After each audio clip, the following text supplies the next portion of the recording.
السلام عليكم ورحمة الله وبركاته. الحمد لله رب العالمين والصلاة والسلام على رسوله الكريم وعلى آله وصحبه أجمعين وأشهد أن لا إله إلا الله وأشهد أن محمدا عبده ورسوله. انسان اعمال صالحہ بجا لاتا ہے، اللہ کے ہاں اس عمل صالح کی قبولیت کے لیے بنیادی طور پر 3 شرطیں ہیں. سب سے پہلی شرط ہے ایمان، دوسری شرط ہے اخلاص، تیسری شرط ہے عمل کا کتاب اور سنت کے مطابق ہونا. اگر ایمان میں شرک کی ملاوٹ ہے، عمل غیر مقبول ہے. اگر عمل میں ریاکاری یا شو آف داخل ہو جائے تو عمل غیر مقبول ہے. اسی طرح اگر عمل نبی کریم صلی اللہ علیہ وسلم کی سنت کے مطابق نہ ہو تو پھر عمل غیر مقبول ہے. لاسٹ کلاس میں بدعت سے متعلق میں نے آپ حضرات کی خدمت میں گفتگو پیش کی تھی. اسی سلسلے کو آج کے درس میں بھی انشاءاللہ میں آگے بڑھاؤں گا. بدعت بنیادی طور پر اس کی 2 قسمیں ہیں. ایک ہے دنیاوی بدعت، ایک ہے دینی بدعت. بدعت کے معنی ہے انوویشن. یہ جو انوویشن ہوتے ہیں یہ ورلڈلی بھی ہوتے ہیں اور ریلیجیس بھی ہوتے ہیں. دنیاوی ایجادات، دنیاوی ایجادات کا حکم یہ ہے کہ یہ جائز ہے. دنیاوی ایجادات کا حکم یہ ہے کہ یہ جائز ہے، اس لیے کہ اللہ تعالیٰ نے کائنات کی ساری چیزوں کو انسانوں کے فائدے کے لیے پیدا کیا ہے. چونکہ دنیا اللہ نے مکمل نہیں کیا ہے. انبیاء اکرام کا مقصد لوگوں کو دین کی تعلیم دینا ہے. دنیا سے متعلق نبی کریم صلی اللہ علیہ وسلم نے فرمایا انتم اعلم بامور دنیاکم، دنیا کے بارے میں تم مجھ سے بہتر جانتے ہو، دنیا کے بارے میں تمہارے پاس مجھ سے بہتر نالج ہے. تو ایک ہوتا ہے ورلڈلی انوویشن، دنیاوی ایجادات. دنیاوی ایجادات یہ جائز ہے. نبی کریم صلی اللہ علیہ وسلم کے زمانے میں جیسے میں بتا چکا ہوں موبائل فون نہیں تھا، گاڑیاں نہیں تھی، سواریاں نہیں تھیں جو آج ہم استعمال کر رہے ہیں. چونکہ یہ دنیاوی ایجادات ہیں تو دنیاوی ایجادات کا حکم یہ ہے کہ یہ حرام نہیں ہے بلکہ جائز ہے. یہ جو انوویشن ہے بدعت، اس کی ایک دوسری قسم ہے، اس کو ہم لوگ بولتے ہیں دینی بدعت. یہی وہ بدعت ہے جسے کتاب اور سنت میں گمراہی کہا گیا ہے. نبی کریم صلی اللہ علیہ وسلم جب کبھی خطبہ دیتے آپ ارشاد فرماتے تھے کہ دین میں ایجاد کردہ ہر نئی چیز بدعت ہے، ہر بدعت گمراہی ہے اور گمراہی انسان کو جہنم میں لے جائے گی. اب یہ جو دینی ایجادات ہیں ان کی بنیادی طور پر 3 قسمیں ہیں. دینی ایجادات جو ہے یا ہم اس کو سمجھ لیں 2 قسمیں ہیں. ایک ہوتا ہے اعتقادی بدعت، دوسرے نمبر پر ہے عملی بدعت. اعتقادی بدعت، عملی بدعت. اعتقادی بدعت کا مطلب ایسی بدعتیں جن کا تعلق عقیدے سے ہے، جیسے قادیانی ہیں، روافض ہیں، شیعہ ہیں، باطل فرقوں کے اعتقادات ہیں. ایسا عقیدہ رکھنا جس کی دلیل کتاب اور سنت میں نہیں ہے یا وہ عقیدہ اکثر کتاب اور سنت کے مخالف ہے، یہ کیا ہے؟ یہ اعتقادی بدعت ہے. جیسے قادیانی نبی کریم صلی اللہ علیہ وسلم کے بعد بھی نبوت کے سلسلے کو جاری اور ساری مانتے ہیں. مرزا غلام احمد قادیانی کو یہ لوگ نبی مانتے ہیں. تو یہ اعتقادی بدعت ہے اور یہ کفر ہے. بدعت کی ایک دوسری قسم ہے، اس کا تعلق، اسے ہم لوگ کہتے ہیں عملی بدعت. عملی بدعت یعنی ایسی بدعت جس کا تعلق عمل سے ہے، جس کا تعلق عبادت سے ہے. جب کبھی عموماً جب ہم بدعت کا ورڈ بولتے ہیں اس کا تعلق اعتقادی بدعت سے کم ہوتا ہے، اس کا تعلق عملی بدعت سے ہوتا ہے، کیونکہ اعتقادی بدعت اس کا تعلق ایمانیات سے آ جائے گا۔ اور یہاں ایک بات ذہن میں رکھیں، ہر شرک ہر کفر بدعت ہے، ہر شرک ہر کفر بدعت ہے، لیکن ہر بدعت کفر اور شرک نہیں ہے، ہر بدعت کفر اور شرک نہیں ہے۔ تو بدعت کی کئی قسمیں ہیں، کچھ بدعتیں ایسی ہیں جو آدمی کو کافر بنا دینے والی ہیں۔ بعض اسکالرز نے جو ہے بدعت کی 4 قسمیں ذکر کی ہیں۔ ایک ہوتا ہے بدعت مکفرہ، ایسی بدعت جو آدمی کو کافر بنا دیتی ہے، ایسی بدعت جو آدمی کو کافر بنا دیتی ہے، جیسے نبی کریم صلی اللہ علیہ وسلم کے بعد بھی نبوت کے سلسلے کو جاری اور ساری ماننا، یہ عقیدہ رکھنا کہ اسلام کے علاوہ بھی کوئی دین ہے، ریلیجس ہے جو بہتر ہے، اسلام کے علاوہ اور ادیان پر بھی عمل کیا جا سکتا ہے۔ تو یہ کیا ہے؟ بدعت مکفرہ، ایسی بدعت جو آدمی کو کافر بنا دیتی ہے۔ بدعت کی ایک دوسری قسم ہے بدعت مشرکہ، ایسی بدعت جو آدمی کو مشرک بنا دیتی ہے، ایسی بدعت جو آدمی کو مشرک بنا دیتی ہے، جیسے فوت شدہ لوگوں سے مدد طلب کرنا،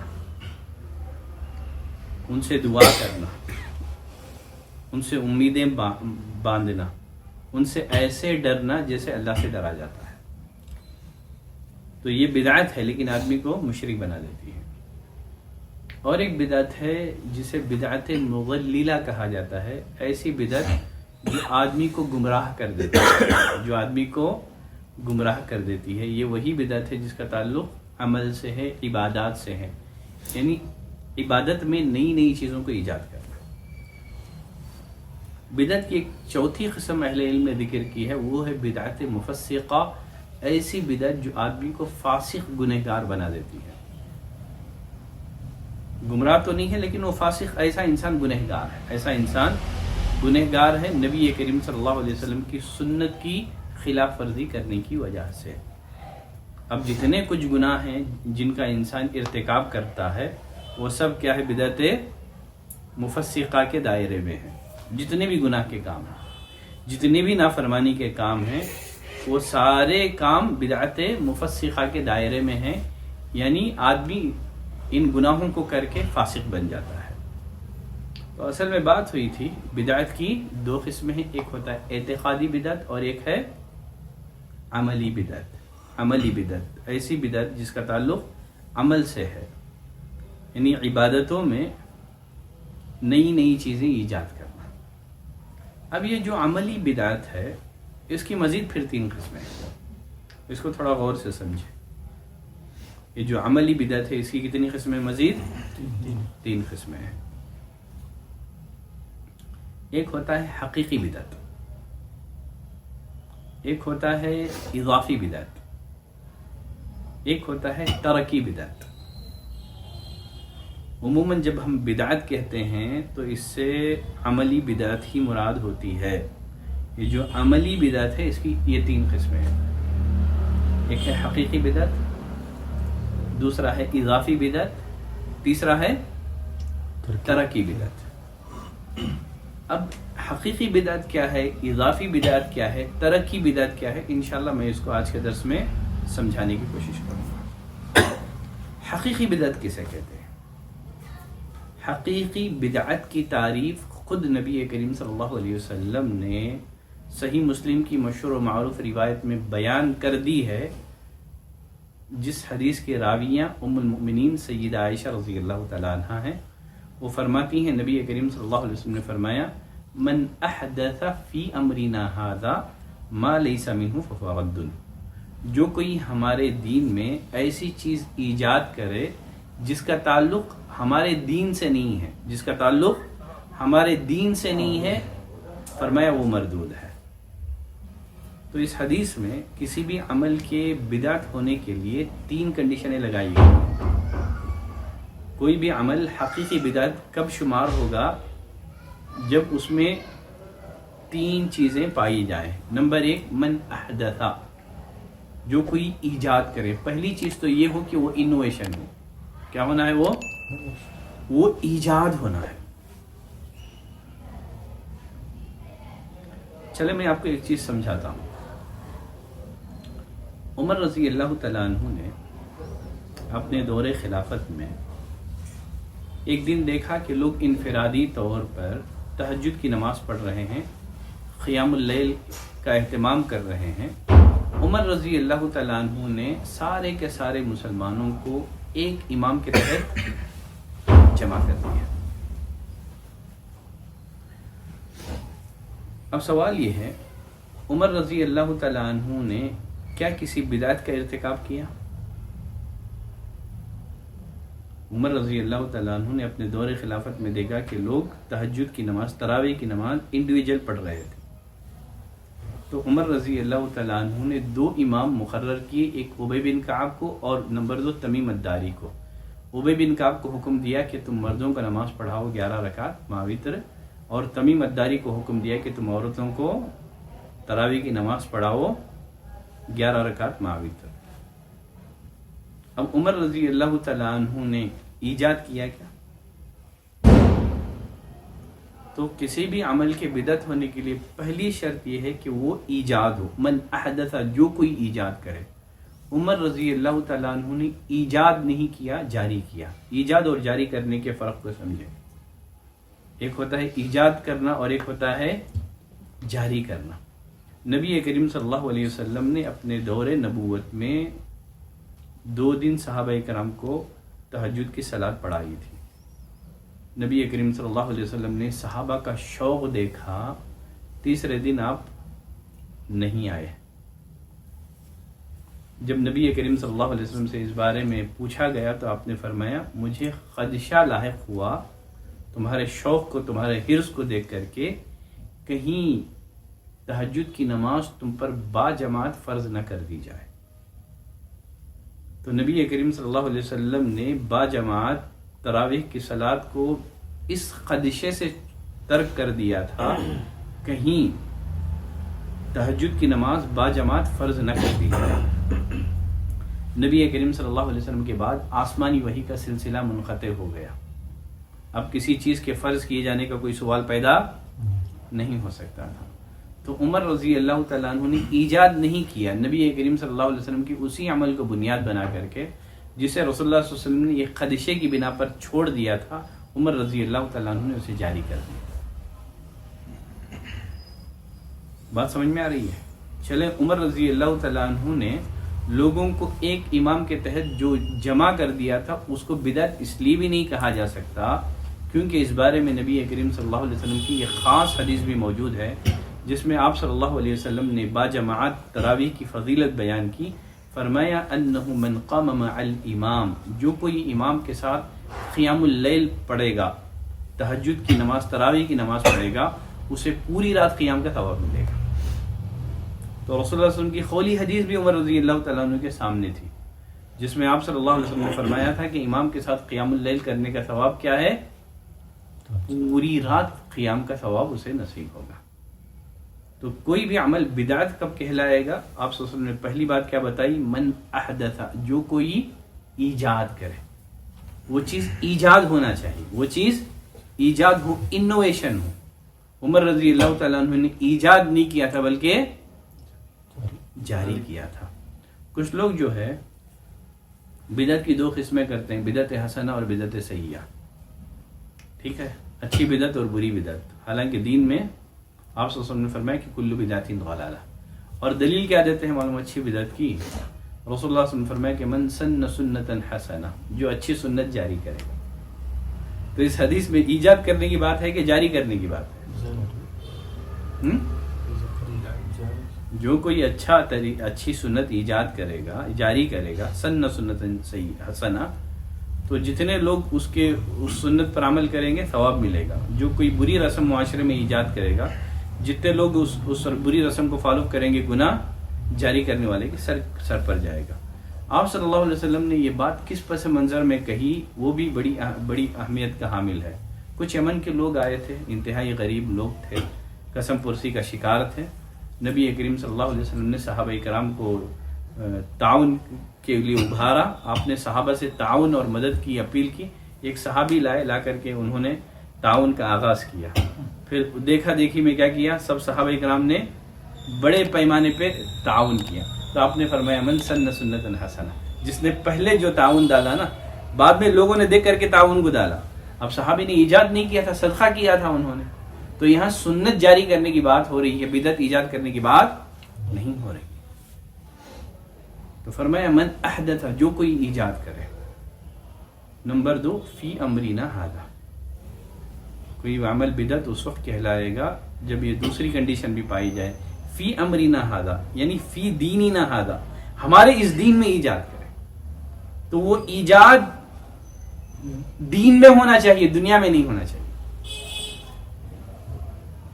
دنیاوی ایجادات گمراہی نہیں ہے، کیونکہ آپ نے فرمایا فی امرنا، یعنی فی امرنا سے مراد فی دیننا، جو کوئی دین میں ایجاد کرے گا.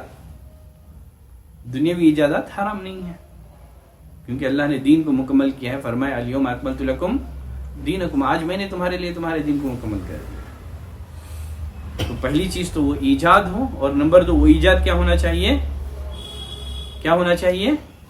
فی دیننا، ہمارے دین میں ہونا چاہیے، دنیا میں نہیں ہونا چاہیے. دنیاوی ایجادات بدعت کی تعریف سے نکل جائیں گے. بعض علماء نے فی الدین اور دین میں فرق کیا ہے. آپ سوچیں کے الفاظ کیا ہیں؟ جو کوئی ایجاد کرے فی امرینا، یعنی ہمارے اس دین میں، ہمارے اس دین میں.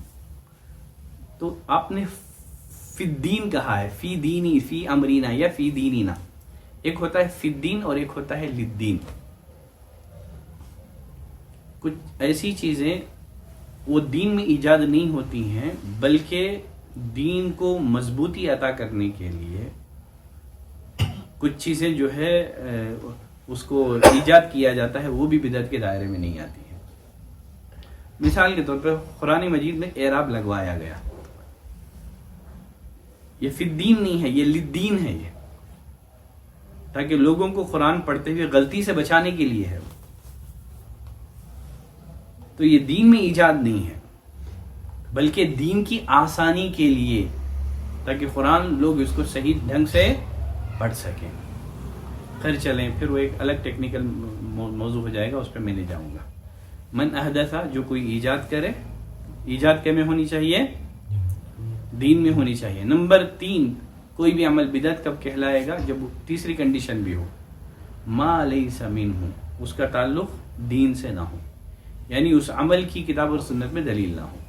نہ خصوصی دلیل ہے، نہ عمومی دلیل ہے، نہ اس عمل کی کتاب اور سنت میں کوئی دلیل نہیں ہے، اجماع سے وہ عمل ثابت نہیں ہے. تو جس عمل کی دلیل ہو وہ بدعت ہوگا. عمر رضی اللہ تعالیٰ عنہ نے لوگوں کو جمع کیا. آپ نے فرمایا کہ جو امام کے ساتھ قیام اللیل کرے گا اسے پوری رات قیام کا ثواب ملے گا. تو اس عمل کی تو دلیل ہے، تو وہ بدعت نہیں ہوگا.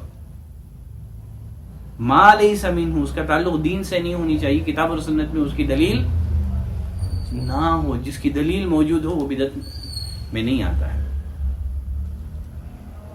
تو کسی بھی عمل کی بدعت ہونے کے لیے 3 چیزوں کا پایا جانا ضروری ہے. نمبر 1 احداث ہو، یعنی وہ انوویشن ہو، جاری کرنا نہ ہو بلکہ ایجاد کرنا ہو.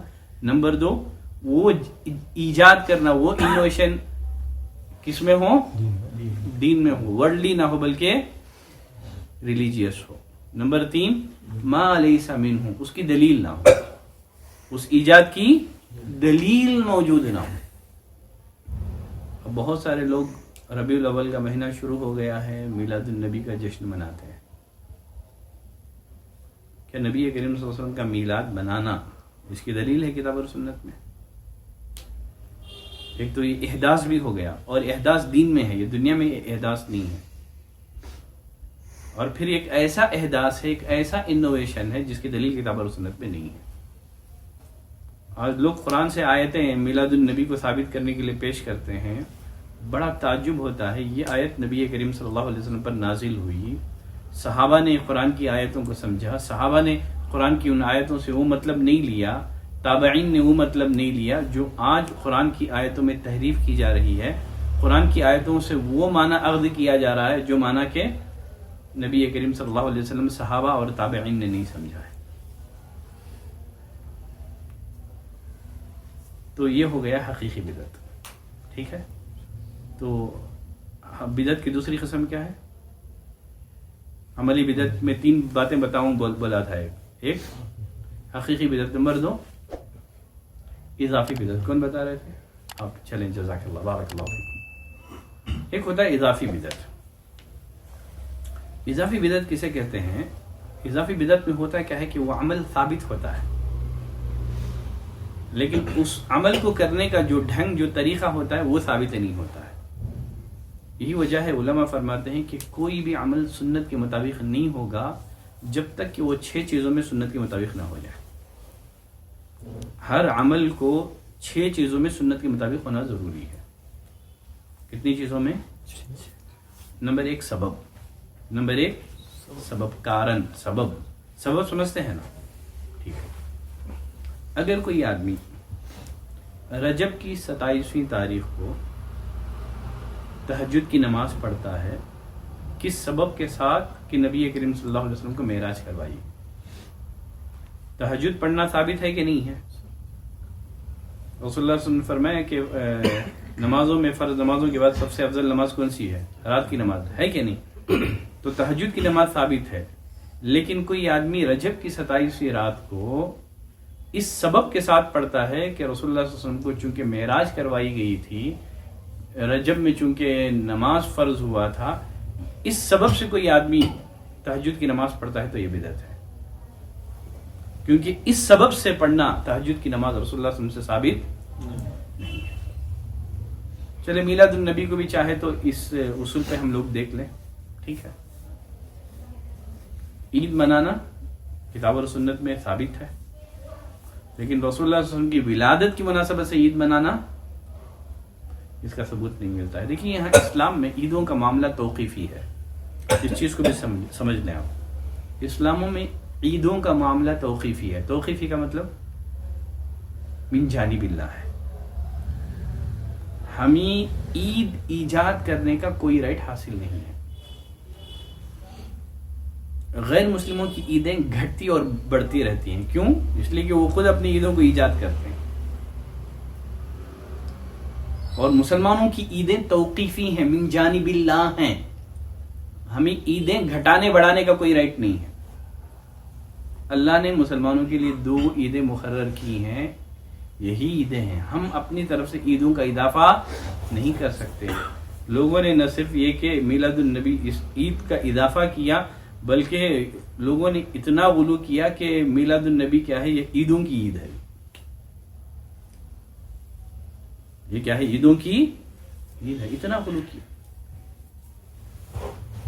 تو عمل کتاب اور سنت کے مطابق نہیں ہو سکتا جب تک کہ وہ 6 چیزوں میں سنت کے مطابق نہ ہو جائے۔ نمبر 1 سبب، ہم تہجد پڑھنے کے مخالف نہیں ہیں، بلکہ معراج کے سبب سے تہجد پڑھنا چونکہ رسول اللہ صلی اللہ علیہ وسلم سے ثابت نہیں ہے، اس لیے ہم اس عمل کو بدعت بول رہے ہیں۔ بات سمجھ میں آ رہی ہے؟ چلیں، نمبر 2 جنس۔ نمبر 2 جنس، جنس میں عمل کا سنت کے مطابق ہونا ضروری ہے۔ چلیں میں اس کو آسان ایگزامپل کے ذریعے سے سمجھاتا ہوں آپ کو۔ عید الاضحیٰ میں ہم لوگ جو قربانی دیتے ہیں، اس قربانی کے جانور کا بہیمۃ الانعام ہونا ضروری ہے۔ بہیمۃ الانعام کا مطلب اونٹ، گائے، بھیڑ، بکری۔ اونٹ، گائے، بھیڑ، بکری، سمجھ رہے ہیں نا؟ بھیڑ، بکری سب ٹھیک ہے۔ اگر کوئی آدمی ان 4 جانوروں کو چھوڑ کر کے ان کے علاوہ دیگر حلال جانوروں کو ذبح کرے، ہرن ذبح کرے تو، گھوڑا ذبح کرے تو، ہرن حلال ہے، گھوڑا بھی حلال ہے،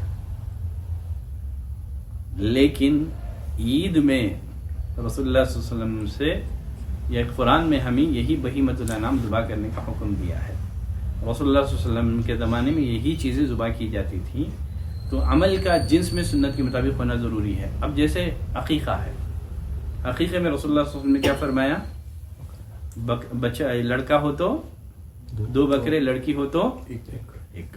ٹھیک ہے، یہ رسول اللہ صلی اللہ علیہ وسلم کے الفاظ ہیں. اگر کوئی آدمی اونٹ ذبح کرے یا گائے ذبح کرے، چونکہ یہ عمل جنس میں سنت کے مطابق نہیں ہے، اس لیے وہ بدعت ہے. دیکھیے عبد الرحمن بن ابی بکر کون ہے؟ یہ سید عائشہ رضی اللہ تعالی عنہ کے سگے بھائی عبد الرحمن بن ابی بکر، ان کو بیٹا ہوا. سید عائشہ رضی اللہ تعالی عنہ سے فتویٰ پوچھا عبد الرحمن بن ابی بکر نے، کیا میں اونٹ ذبح کروں؟ کیا میں اونٹ ذبح کروں؟ سید عائشہ رضی اللہ تعالیٰ عنہ نے ڈانٹا، کہا کہ اللہ کی پناہ، کیا کر رہے ہو تم؟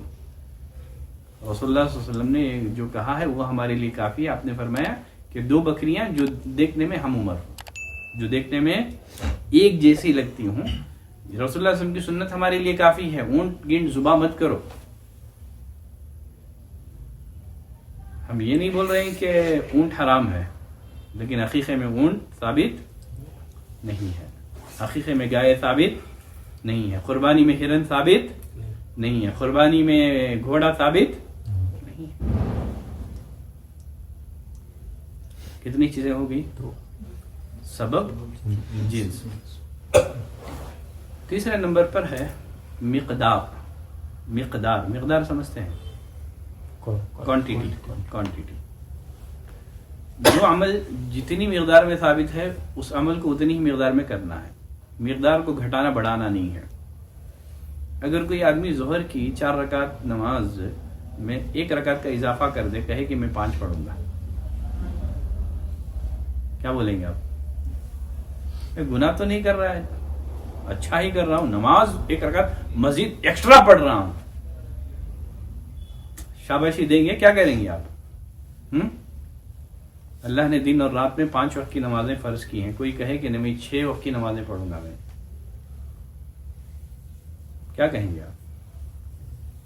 نہیں، اچھا عمل کر رہا ہے، کرنے میں کیا حرج ہے بولتے ہیں، یا بولتے ہیں غلط کر رہے تم؟ کوئی فجر میں 2 رکعت کی بجائے کہے کہ نہیں میں فجر 2 رکعت نہیں ہے، اس فجر کے ٹائم میں خشوع خضوع زیادہ رہتا ہے، دل ایک دم حاضر رہتا ہے، میں 2 نہیں ہے میں 4 رکعت پڑھوں گا میں. وہاں آپ بولتے ہیں کیا کرنے میں کیا حرج ہے؟ کہاں ہے نہیں کرنا بول کے؟ کہاں ہے؟ یہ بھی ایک نیا اسٹائل اب معاشرے میں آ گیا ہے. ٹھیک ہے، کیا بھی پوچھو تو نہیں کرنا کہاں ہے؟ پھر اگر میں یہی سوال آپ سے پوچھوں، کوئی جو ہے ظہر کی نماز 5 رکعت پڑھ لیں اور آپ سے کہیں نہیں کرنا کہاں ہے، دکھاؤ. بھائی دین میں اصل توقیفی ہے. دین میں اصل یہ ہے کہ جو کتاب اور سنت میں آیا ہے فالو کرنا ہے. دین میں اصل کیا ہے؟ حرام ہے. دین میں اصل، دنیا میں اصل جائز ہے، دین میں اصل حرام ہے. دین میں کرنے کے لیے دلیل چاہیے، دنیا میں نہیں کرنے کے لیے دلیل چاہیے. آپ اس چیز کو سمجھیں. دین میں اصل کیا ہے؟ حرام ہے. حرام کا مطلب ہم اپنی طرف سے دین میں کچھ بھی نہیں کر سکتے، وہی کریں گے جو کتاب اور سنت میں آیا ہے. دین میں کرنے کے لیے دلیل چاہیے، دنیا میں اصل یہ ہے کہ سب جائز ہے، جو کھانا چاہتے ہیں کھاؤ، جو پہننا چاہتے ہیں پہنو، سب تمہارے لیے حلال ہے. اگر کوئی کہتا ہے کہ فلاں کام مت کرو، اس کو دلیل دینا پڑے گا. تو دین میں کرنے کے لیے دلیل چاہیے، دنیا میں نہیں کرنے کے لیے دلیل چاہیے. کتنی چیزیں ہوگی؟ سبب، جنس، مقدار. چوتھے نمبر پر ہے کیفیت. کیا ہے؟ کیفیت. جو عمل جس کیفیت سے آیا ہے ہم اسی کیفیت کے ساتھ اس عمل کو ادا کرنا ہے. جس کیفیت کے ساتھ آیا ہے اسی کیفیت کے ساتھ ہم کریں گے. اگر ہم نماز کی ترتیب بدل دیں، وضو کی ترتیب بدل دیں، پہلے پیر دھو کر کے، ہاتھ دھو کر کے چہرہ دھو لیں، تو اللہ نے فرمایا اذا قمتم الى الصلاة فاغسلوا وجوهكم وايديكم الى المرافق. کہا کہ جب تم نماز پڑھنا چاہو پہلے چہروں کو، ہاتھوں کو کوہنیوں تک، پیروں کو دھو. یہی ترتیب ہے نا جو اللہ نے بیان کیا ہے. اگر کوئی آدمی یہ کیفیت بدل دے، اگر کوئی آدمی نماز کی کیفیت بدل دے، پہلے میں سجدہ کر کے بعد میں رکوع کر کے قیام کروں گا، وہ دیکھو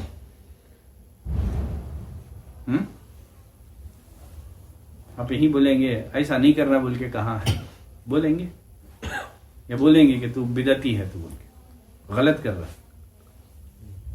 ہم نماز پڑھنے کے مخالف نہیں ہے، یہ جو تمہیں کیفیت بدل رہے ہیں، ٹھیک ہے، جیسے رسول اللہ صلی اللہ علیہ وسلم نماز پڑھے ہیں ویسے پڑھو. صلو کما رأیتمونی اصلی، صلو کما رأیتمونی اصلی، نماز ایسے پڑھو جیسے تم نے مجھے نماز پڑھتے ہوئے دیکھا ہے. تو جو عمل جس کیفیت کے ساتھ آیا ہے ہم کو کیا کرنا ہے؟ اسی کیفیت کے ساتھ کرنا ہے. کتنی چیزیں ہوگی؟ 4 ہوگی.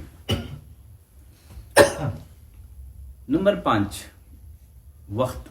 ہر عمل کو وقت میں سنت کے مطابق ہونا ضروری ہے. عمل کو وقت میں سنت کے مطابق ہونا ضروری ہے.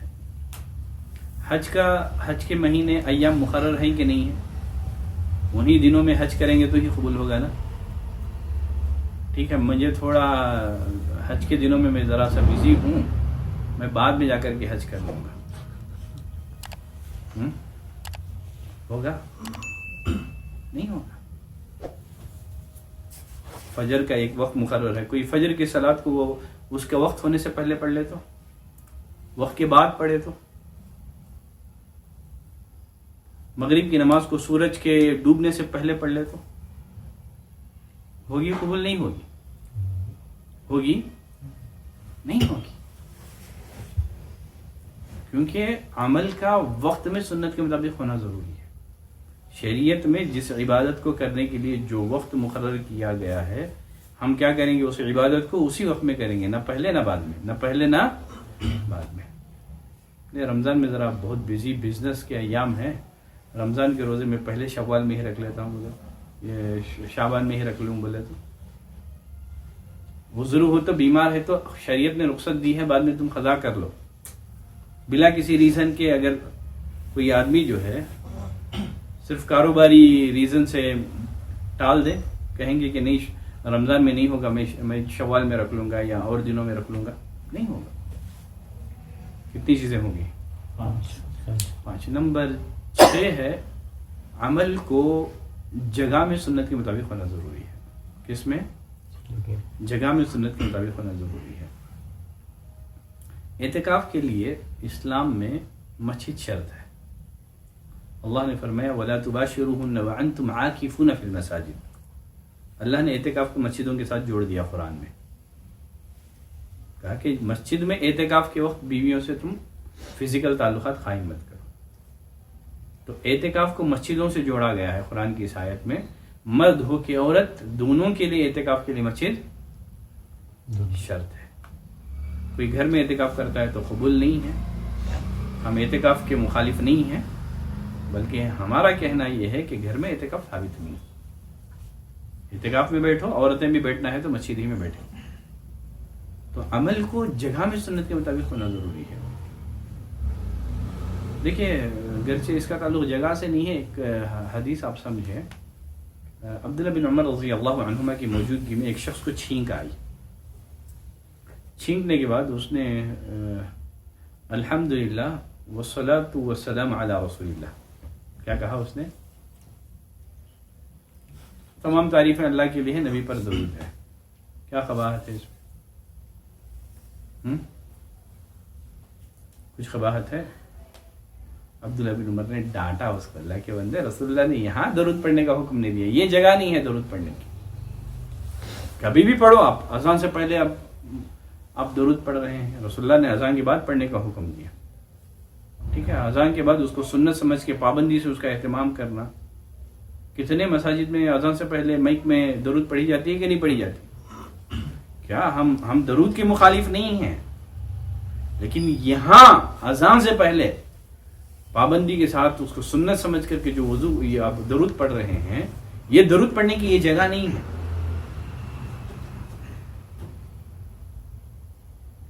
آپ حج کے لیے جاتے ہیں، حاجی کے لیے مینا میں، عرفہ میں، سب جگہ قیام کرنا ضروری ہے. کوئی کہے کہ نہیں مسجد حرام میں نماز 1,00,000 نمازوں کے برابر ہے، میں مسجد ہی میں بیٹھ جاتا ہوں، مینا بھی نہیں جاؤں گا، عرفہ بھی نہیں جاؤں گا، کیا بولیں گے آپ؟ حج ہو گیا بولیں گے؟ نہیں ہے. حاجی کو جن جن جگہوں میں جانے کو شریعت نے کہا ہے ان جگہوں میں جانا ہے. عرفہ نہیں جائے گا تو حج نہیں ہوگی، حج نہیں ہوگا اس کا. تو بات سمجھ میں آ گئی. ایک ہوتا ہے حقیقی بدعت، ایک ہوتا ہے اضافی بدعت. اضافی بدعت میں عمل تو ثابت ہوتا ہے لیکن اس کو کرنے کا جو ڈھنگ، طریقہ، کیفیت ہوتی ہے وہ ثابت، وقت، جگہ، یہ سب چیزیں ثابت نہیں ہوتی. بدعت کی ایک تیسری قسم ہے ترکی بدعت. ترک کے معنی وہ چھوڑ دینا. ترکی بدعت کا مطلب کیا ہے؟ جو عمل رسول اللہ صلی اللہ علیہ وسلم سے ثابت ہے اس عمل کو تقوی اور پرہیزگاری کا ڈھونگ، دینداری کا ڈھونگ رچا کر کے چھوڑ دینا ہے. جو عمل اسلام میں ثابت ہے اس کو کیا ہے؟ تقوی اور دینداری کا ڈھونگ رچا کر کے چھوڑ دینا ہے. جیسے کوئی آدمی جو ہے سنیاس بن جائے، شادی نہ کرے. ایک ہوتا ہے شادی نہیں کر رہا ہے، ٹھیک ہے.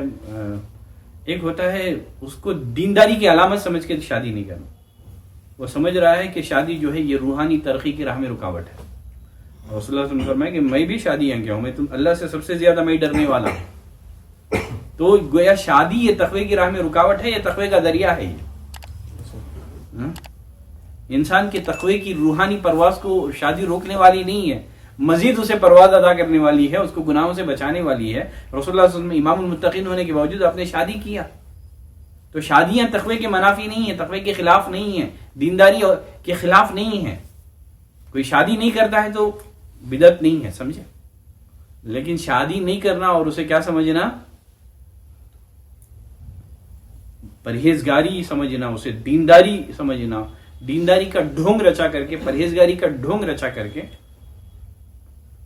جو چیز رسول اللہ صلی اللہ علیہ وسلم سے ثابت ہے اگر اس چیز کو کوئی آدمی چھوڑ دے رہا ہے تو پھر یہ بھی ترکی بدعت ہے. یہ بھی کیا ہے؟ ترکی بدعت ہے.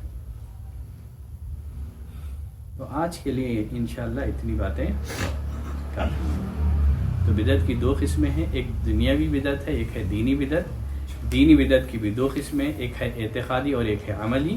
پھر عملی بدعت کی تین قسمیں ہیں، حقیقی بدعت، اضافی بدعت اور ترکی بدعت. آج تقسیمات بہت زیادہ ہو گئے نا. خیر کاپی میں جا کر کے نوٹ کر لیں. نوٹ کر لیے؟ ذہن میں نوٹ کیے کیا؟ نوٹ نہیں کرتے تو یاد نہیں رہے. ٹھیک ہے چلے. صلی اللہ علیہ نبینا محمد وعلی آلہ وصحبہ وسلم تسلیما کثیرا.